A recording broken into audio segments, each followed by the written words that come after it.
আজকে আমরা এখানে যে কবিতাটা আলোচনা করব সেটা হচ্ছে the poetry of earth by John Kitts.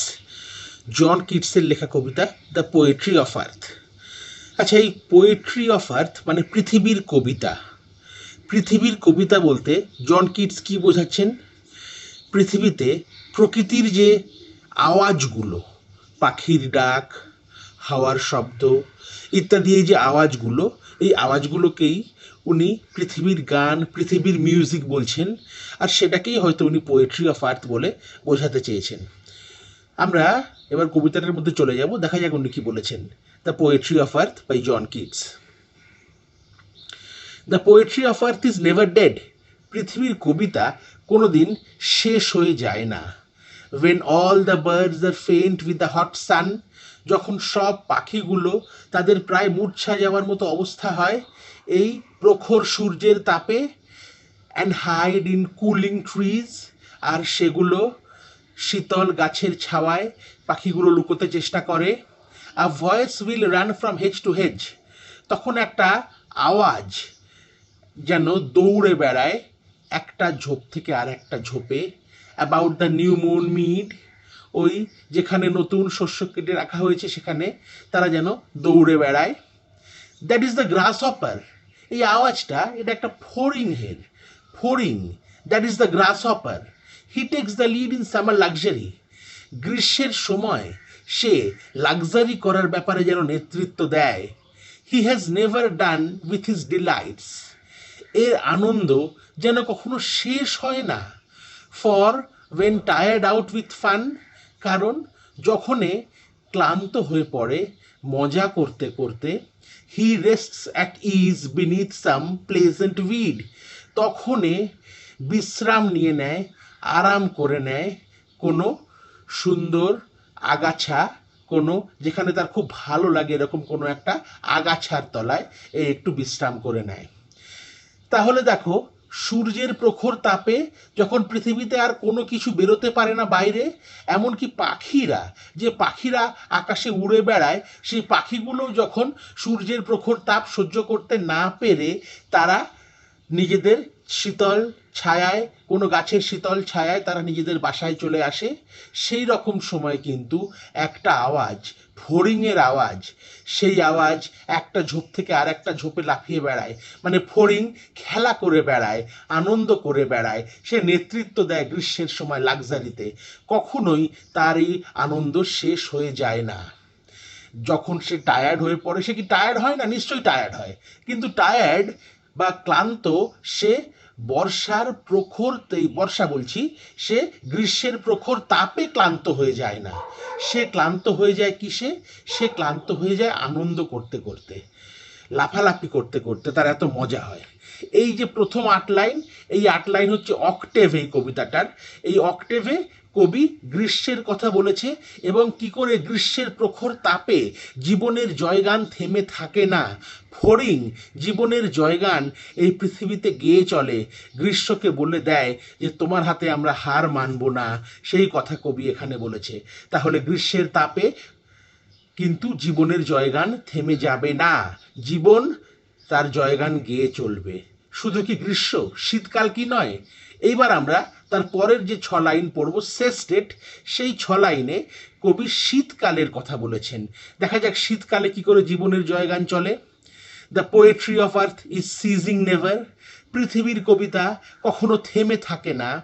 On a loan winter evening, ওই একদম একা, নিস্তব্ধ, একদম কেউ কোথাও নেই এরকম একটা শীতের সন্ধ্যাবেলা। When the frost has wrought a silence, যখন ওই তুষার চারিদিকে একটা নিস্তব্ধতা নিয়ে এসেছে। From the stove there shrills the cricket song, তখন ওই স্টোভ, স্টোভ হচ্ছে ওই ফায়ার প্লেসের যে চিমনিটা যেখানে থাকে সেই জায়গাটাকে বলা হয় স্টোভ। যে স্টোভের ওখানে একটা সে গুলগুলি মতো থাকে যেখান থেকে ধোঁয়াটা বেরোতে থাকে, সেই স্টোভের ওখান থেকে কি হয়, সেখান থেকে কিন্তু তীক্ষ্ণ আওয়াজে ক্রিকেট, ক্রিকেট হচ্ছে ঝিঝি পোকা, সেই ঝিঝি পোকার ডাকটা শোনা যায়। From the stove there shrills the cricket song in warmth increasing ever, এই যে ঝিঝি পোকার ডাক, এই ঝিঝি পোকার ডাক কিন্তু আনন্দটা, সরি আমি আবার একটু ভুল বলে ফেললাম, উষ্ণতাটা কিন্তু এটা বাড়িয়ে দেয়। The cricket song in warmth increasing ever, এই যে ঝিঝি পোকার ডাক শীতের সময় উষ্ণতাটা একটু বাড়াতে থাকে। আমরা জানি যখন আমরা কোনো কাজ করতে থাকি তখন আমাদের উষ্ণতা বাড়তে থাকে, তাহলে ঝিঝি পোকা একটানা ডেকে চলেছে, সে তো উষ্ণতা তার বেড়েই যাবে। আর সেইটা শুনে কিন্তু যারা শীতে কাবু হয়ে পড়েছে তাদের মধ্যেও কিছুটা উষ্ণতা সঞ্চারিত হয়, সে কথাই কবি এখানে বলতে চেয়েছেন। And seems to one in drowsiness half lost, আর যে ঝিমিয়ে পড়েছে, নিজেকে অর্ধেকটা হারিয়ে ফেলেছে তার ঝিমুনিতে। দেখবে প্রখর গ্রীষ্মকালে এবং প্রচণ্ড শীতে আমাদের কিন্তু ঝিমুনি ধরে যায়, কেমন ঘুম ঘুম পায়, আমরা ড্রাউজি ফিল করি। তো অসম্ভব শীতে যখন এই ড্রাউজিনেস মানুষকে অর্ধেকটা হারিয়ে ফেলেছে, মানুষ নিজেকে, the grasshopper's among the grassy hills, তখন কিন্তু তার মনে পড়ে সেই ফড়িংয়ের কথা, যে ফড়িং ওই ঘাসের ঢিপিগুলোতে সেখানে নেচে বেড়ায়। আর তখন তার মনে হয় শীত আবার নিশ্চয়ই চলে যাবে, আবার গ্রীষ্ম আসবে, আবার জীবনের জয়গান হবে। তাহলে শীতকাল মানুষকে, শীতকাল প্রকৃতিকে, শীতকাল জীবনকে থেমে থাকতে দেয় না। জীবনের জয়গান কিন্তু শীতকালেও চলতে থাকে। শীতকালে জীবনের জয়গানের ধারক বাহক ঝিঝি পোকা, তার ডাকে কিন্তু আমরা এটা মনে রাখতে পারি, আমরা আশ্বস্ত হই যে আমাদের জীবন থেমে থাকবে না, শীতকাল আমাদের জীবনকে থামিয়ে দিতে পারবে না, আমরা আবার নতুন করে নতুন উদ্যম নিয়ে ফিরে আসব। তো এই যে কবিতাটা, দ্য পোয়েট্রি অফ আর্থ, পুরো কবিতাটাতে কিডস একটা কথাই শুধু বলতে চেয়েছে, সেইটা হচ্ছে জীবন, প্রকৃতি যতই তার ভীষণ রূপ নিয়ে আমাদের সামনে আসুক না কেন, ভীষণ গ্রীষ্ম বা ভীষণ শীত জীবনের জয়গান থামিয়ে দিতে পারবে না, জীবন তার জয়গান গেয়েই চলবে।